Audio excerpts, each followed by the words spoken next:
அதிகாரத்தை நீங்கள் நான் பெற்றிருக்கிறோம். ஆமென். ஹல்லேலூயா.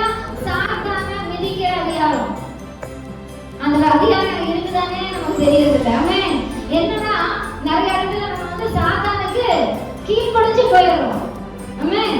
அவன் ஏதாவது பயமுறுத்தினானா உடனே பயந்துகிறது. கர்த்தர் நம்மோடு கூட இருக்கிறார். ஆமென். அவர் பராக்கிரமசாலியா யுத்தவீரனாய் நம்மோடு கூட இருக்கிறதுனால நாம எதற்கும் பயப்பட தேவையில்லை. அவனிடத்திலே நமக்கு அதிகாரம் உண்டு. அவன் மேல நமக்கு அதிகாரம் உண்டு. அவனுக்கு என்னத்துல அதிகாரம் கிடையாது, வேலை கிடையாது. எல்லாருனால தெரிஞ்சுக்கோங்க. அது இனி நமக்கு பிரச்சனையே மாறதில்லை. பிரச்சனையே மாறதில்லை. எதனால பிரச்சனை மாறதே இல்லைன்னா பிசாசோட சரகைகள் இருக்குது. ஆமென். ஹல்லேலூயா. எங்க இப்ப என்னோட பொருள் எங்க இருந்தா என்ன பண்ணுவேன்? இந்த பொருளை தேடிட்டு நான் வருவேன் இல்லைங்களா?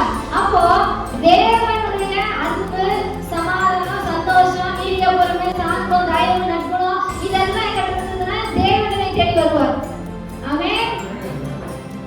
பொறாமை, வஞ்சம் இப்படி எல்லாத்தையும் பார்க்கும்போது என்னது, ஒரு அங்கலாய்ப்பு, எப்ப பாரு சோகமா இருக்கிறது, ஒரு சுய பரிதாபம், இதுக்குள்ள நம்ம இருந்துட்டோம் வைங்களேன்.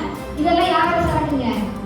பிசாசனுடைய சரக்கு. ஆமென். ஹல்லேலூயா. அப்ப அவன் தான் நமக்கு வர முடியும். நீங்க அவனோட சரக்கெல்லாம் தூக்கி வீச போறோம். ஆமென்.